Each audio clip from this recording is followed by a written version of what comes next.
Selamat pagi, perkenalkan nama saya Armila dari kelas A3 Manajemen Pagi semester 4 NIM 18104166667. Mata kuliah Analisis Lingkungan Bisnis dosen pengampu Adi Mursalin SE MM. Video ini mengenai jawaban UTS pada tanggal 27 April 2020.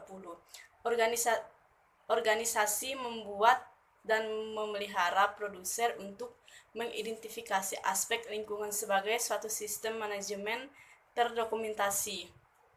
Standar mewajibkan suatu proses tertulis atau dinyatakan dengan frasa prosedur terdokumentasi yang menjelaskan tata cara identifikasi aspek lingkungan dari kegiatan produk atau jasa.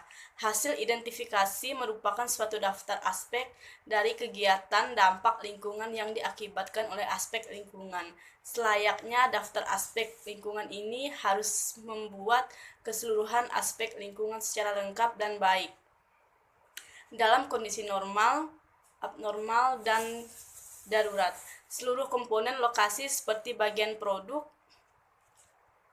gedung perkantoran, gudang yang terletak di luar pagar, dan sebagainya. Aspek lingkungan diartikan sebagai bagian dari kegiatan yang berinteraksi dengan lingkungan, sedangkan dampak adalah akibat dari suatu aspek titik. Dengan kata lain, ada hubungan sebab akibat antara aspek dan dampak kekurangan. Sebutkan dan jelaskan lingkungan yang harus diperhatikan oleh perusahaan dalam menjalankan bisnisnya. Lingkungan internal atau internal merupakan faktor di dalam perusahaan yang dapat memengaruhi sebuah aktivitas bisnis. Secara sederhana, faktor dalam lingkungan internal terdiri dari sumber daya atau bahan baku, kapabilitas perusahaan, keahlian utama perusahaan. Lingkungan eksternal merupakan faktor di luar perusahaan yang dapat mempengaruhi sebuah aktivitas bisnis. Secara sederhana, faktor dalam lingkungan eksternal terdiri dari ancaman produk serupa, ancaman produk pengganti, daya tawar dari pelanggan, daya tawar dari supplier, menjawab tantangan pesaing bisnis. Apa yang saudara ketahui tentang bagian A, lingkungan konseptual atau umum, B, lingkungan industri, dan C, remote environment, yang D, lingkungan operasional, dan berikan contoh terhadap penjelasan saudara tersebut. Untuk jawaban bagian A, lingkungan umum atau lingkungan kontekstual, itu adalah lingkungan dalam lingkungan eksternal organisasi yang menyusun faktor-faktor yang memiliki ruang lingkup luas, dan faktor-faktor tersebut pada dasarnya berada di luar dan terlepas dari operasi perusahaan. Lingkungan ini hanya memiliki sedikit dampak implikasi langsung bagi pengaturan suatu organisasi. Faktor-faktor tersebut antara lain adalah A, ekonomi, B, sosial, C, politik dan hukum, D, teknologi.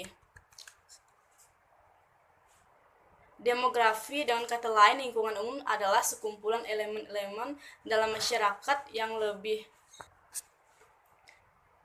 luas, mempengaruhi suatu industri dan perusahaan-perusahaan yang ada di dalamnya. Sebagai contoh, bila ekonomi lesu dan proyek konstruksi menurun, seorang kontraktor kemungkinan besar akan mengalami penurunan usaha. Tetapi kesuksesan seseorang kontraktor dalam merangsang kegiatan konstruksi lokal dan tidak mampu mengangkat bisnis konstruksi secara keseluruhan. Lingkungan jauh terdiri dari faktor ekonomi, sosial, politik, teknologi, dan ekologi. B, lingkungan industri. Lingkungan industri adalah serangkaian faktor-faktor ancaman dari perilaku bisnis baru, supplier, pembeli, produk pengganti, dan intensitas pesaing di antara para pesaing secara langsung mempengaruhi perusahaan dan tindakan dan tanggapan kompetitifnya. Semakin besar kapasitas perusahaan untuk mempengaruhi lingkungan industri, semakin besar kemungkinan perusahaan untuk menghasilkan laba di atas rata-rata. Laba di atas rata-rata adalah kelebihan penghasilan yang diharapkan seorang investor dari investor lain dengan jumlah risiko serupa. Risiko adalah ketidakpastian investor tentang laba atau rugi yang dihasilkan oleh investasi tertentu. Bagaimana perusahaan mengumpulkan dan menafsirkan informasi tentang para pesaing mereka disebut analisis pesaing. Kombinasi dari tiga analisis ini digunakan untuk memahami pengaruh lingkungan eksternal terhadap perkembangan misi strategi, tujuan strategi, dan tindakan strategi perusahaan. Jika analisis lingkungan umum terfokus pada masa yang akan datang, maka analisis lingkungan industri terfokus pada pemahaman akan faktor-faktor dalam kondisi-kondisi yang akan mempengaruhi profitabilitas perusahaan, dan analisis pesaing terfokus pada prediksi terhadap dinamika tindakan-tindakan, respon-respon, dan kemauan para pesaing. Secara singkat dapat disimpulkan bahwa lingkungan industri adalah tingkatan dari lingkungan eksternal organisasi yang menghasilkan komponen-komponen secara normal memiliki dampak yang relatif lebih spesifik dan langsung terhadap operasional perusahaan.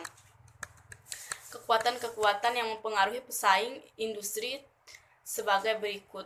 A. Ancam pedagang baru. B. Tingkat rivalitas di antara para pesaing yang ada. C. Tekanan dari produk pengganti, kekuatan tawar-menawar pembeli atau substitusi. D. Kekuatan tawar-menawar pemasok.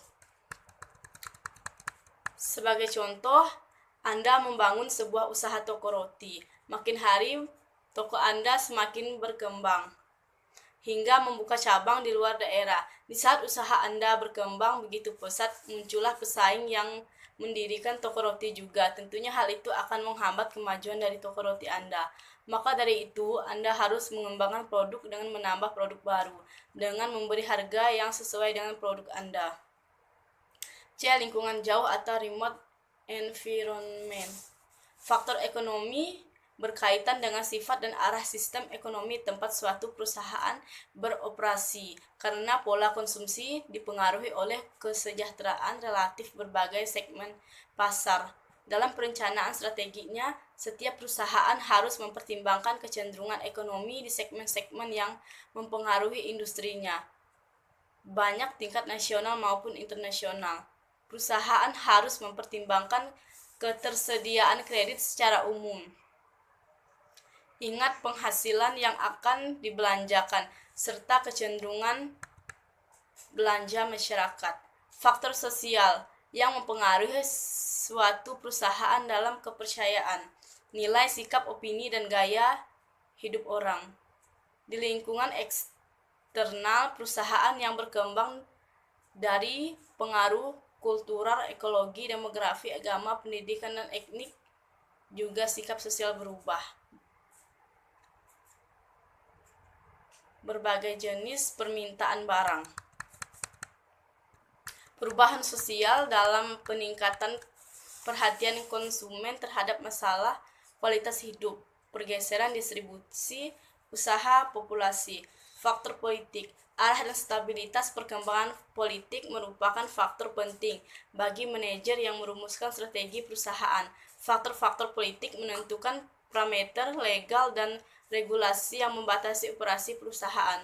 Kendala politik dikenakan atas perusahaan melalui keputusan tentang perdagangan yang adil, undang-undang antirus, program perpajakan, ketentuan upah minimum, kebijakan tentang populasi, serta penetapan harga, dan banyak lagi tindakan yang dimaksudkan untuk melindungi pekerja, konsumen, masyarakat umum, dan lingkungan. Faktor teknologi. Untuk menghindari keusangan dan mendorong inovasi, perusahaan harus mewaspadai perubahan teknologi yang mungkin mempengaruhi industrinya, adaptasi teknologi yang kreatif, dan membuka kemungkinan terjadinya dan terciptanya produk baru, penyempurnaan produk yang sudah ada, atau penyempurnaan dalam teknik produksi dan pemasaran. Kunci peramalan kemajuan teknologi yang bermanfaat terletak pada pendugaan yang akurat mengenai kemampuan teknologi masa depan dalam dampaknya yang mungkin. Analisis menyeluruh mengenai dampak perubahan teknologi baru terhadap lingkungan jauh, terhadap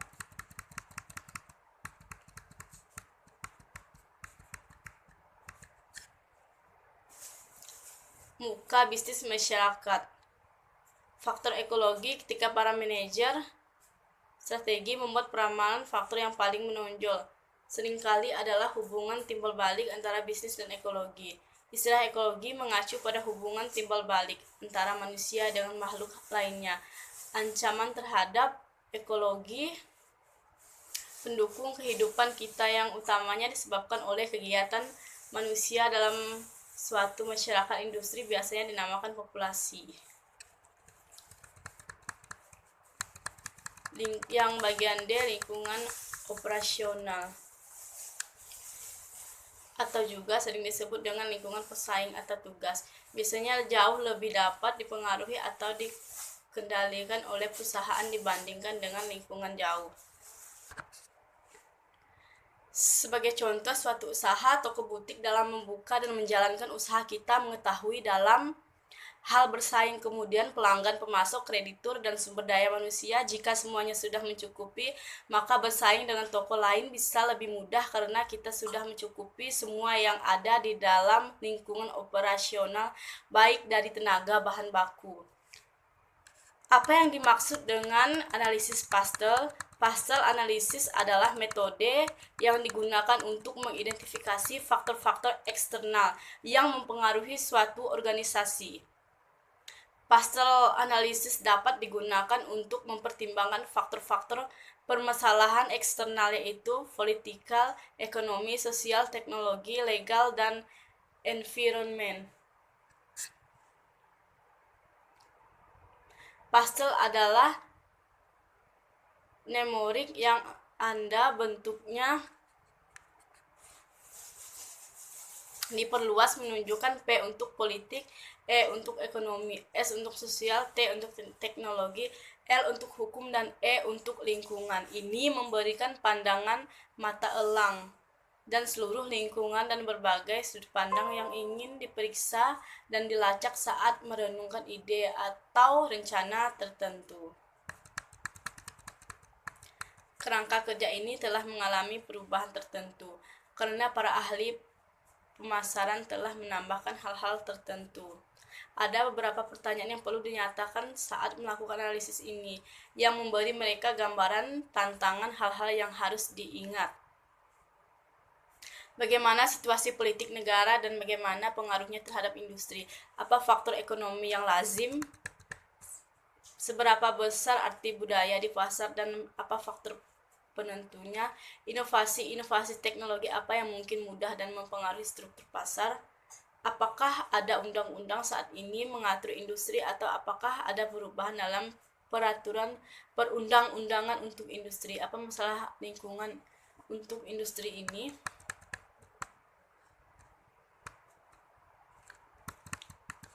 Semua aspek dari teknik ini sangat penting untuk setiap industri bisnis yang mungkin masuk.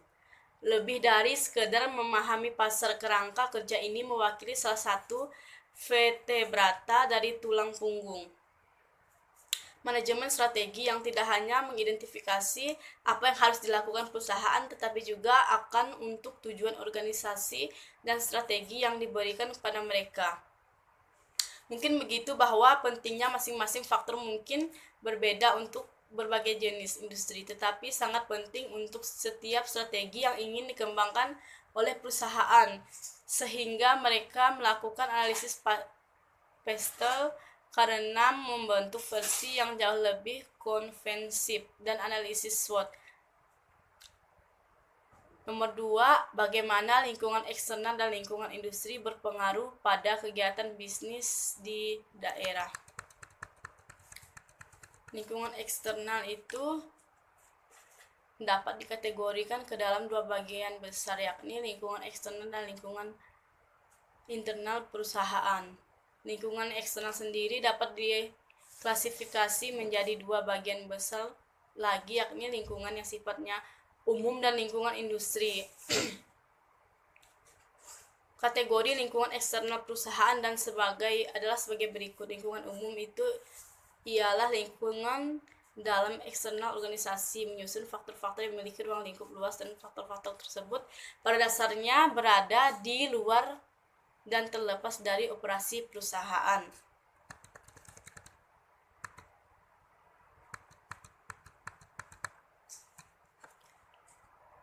Lingkungan industri adalah serangkaian faktor-faktor ancaman dari pelaku bisnis baru, supplier, pembeli, produk, pengganti, dan intensitas pesaing di antara para pesaing yang secara langsung mempengaruhi perusahaan dan tindakan dan tanggapan kompetitifnya. Soal bagian B, video 1. Video 1, apa judul video di atas? Judul video tersebut adalah Manajemen Strategi Analisis Lingkungan Internal. Siapa pembicara dalam video yang ditonton? Dianda FP. Jelaskan secara terperinci teori-teori yang dijelaskan oleh pembicara dalam video tersebut. Analisis lingkungan internal, ada kelemahan dan kekuatan perusahaan. Ada 2 langkah besar yang harus dilakukan oleh perusahaan, yaitu identifikasi komponen variabel internal. Kita dapat melakukan berbagai pendekatan. Yang pertama, pendekatan fungsional. Dalam pendekatan ini, keuangan dalam perusahaan biasanya dilihat dari fungsi bisnis perusahaan seperti fungsi pemasaran, fungsi produksi, fungsi logistik, dan lain-lain. Pendekatan yang kedua, pendekatan rantai nilai atau value chain. Dalam pendekatan ini, manajemen akan menilai keunggulan dan kelemahan perusahaan dilihat dari aktivitas.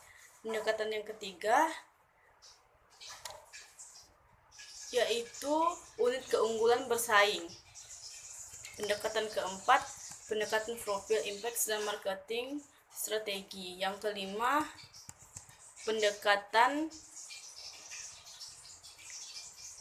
keunggulan dan kelemahan perusahaan dilihat dari 7 variabel organisasi, yaitu struktur, strategi, staff, manajemen, style, sistem, dan produser, skill, share, value.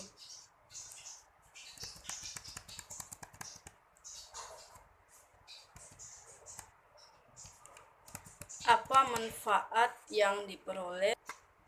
Manfaat yang dapat diperoleh yaitu kita bisa mengetahui tentang analisis lingkungan internal di suatu perusahaan. Yang kelima, menurut penjelasan dalam video tersebut sudah baik karena di dalam video sudah sangat jelas dan terperinci menjelaskan tentang analisis lingkungan internal. Untuk video yang kedua itu, apa judul video di atas? Judulnya itu Analisis Pastel PT Indofood. Siapa pembicara dalam video yang ditonton? Zulfait. Jelaskan secara terperinci teori-teori yang dijelaskan oleh pembicara dalam video. PT Indofood yaitu merupakan salah satu perusahaan terbesar yang ada di Indonesia. Dia merupakan produsen makanan dan minuman. PT Indofood sering melakukan kegiatan ekspor ke luar negeri seperti ke negara Australia, negara-negara Asia, dan juga negara-negara Eropa.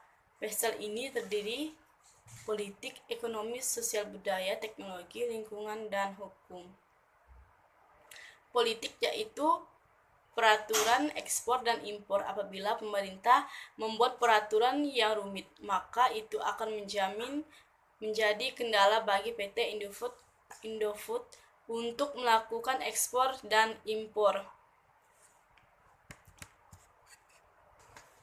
Manfaat apa yang Anda peroleh dari video tersebut? Manfaatnya adalah kita dapat mengetahui apa itu PT Indofood dan sistem kerja dari PT Indofood itu sendiri, di mana di dalam video tersebut sudah terdapat pastel dari PT Indofood yang sudah dijelaskan Yang kelima, bagaimana penjelasan Anda mengenai penjelasan bicara dalam video tersebut? Menurut penjelasan saya dalam video tersebut sudah baik karena di dalam video sudah terperinci menjelaskan PT Indofood. Video 3, apa judul video di atas? Judul video di bawah ini adalah SWOT analisis. Siapa pembicara dalam video yang ditonton? Insinyur Jaspar Hasudungan, MT, CPM Asia, CE, CSEP, PLT. Beliau adalah konsultan TCU. Jelaskan teori-teori yang dijelaskan oleh pembicara dalam video.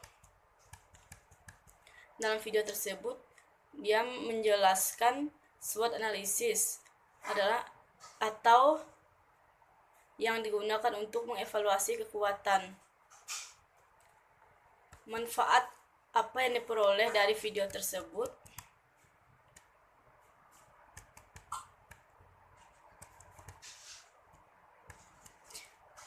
Manfaatnya adalah saya dapat menonton video tersebut, yaitu pentingnya analisis SWOT sebagai metode perencanaan. Bagaimana menurut Anda penjelasan pembicara dalam video tersebut?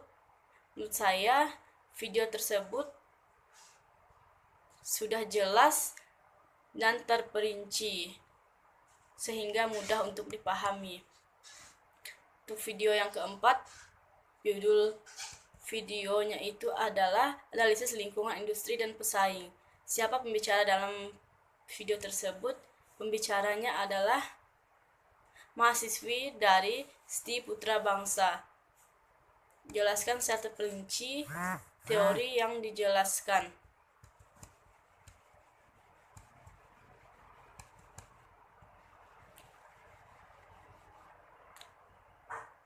yaitu tentang kereta api. PT Kereta Api Parahyangan beroperasi sejak tahun 1970 dan berakhir tahun 2010. Sejak 39 tahun, akhirnya PT KAI penutup kereta api Parahyangan. Penutupan ini dilakukan PT KAI karena tidak terjadi penurunan jumlah penumpang yang di atas 50%. Penurunan penumpang ini mengakibatkan kerugian sebesar 35 sampai 36 miliar setiap tahunnya untuk PT KAI. Apa manfaat dari video tersebut? Manfaat yang saya ambil dari video tersebut adalah mengetahui sebuah perkembangan dengan cara yang sangat mudah dan mempercepat komunikasi dan informasi perkembangan. Manfaat yang saya ambil dalam video tersebut adalah saya bisa mengetahui sebuah perkembangan dengan cara yang sangat memudahkan dan mempercepat komunikasi dan informasi baru yang membuat revolusi di seluruh dunia. Dalam dunia teknologi lebih mempersingkat waktu dan biaya. Yang kelima itu mengenai penjelasan pembicara tersebut, semuanya sudah sangat jelas. Maksud dan tujuan yang disampaikan sudah sangat terperinci dan mudah untuk dipahami. Sekian jawaban ulangan ujian tengah semester saya. Sekian dan terima kasih.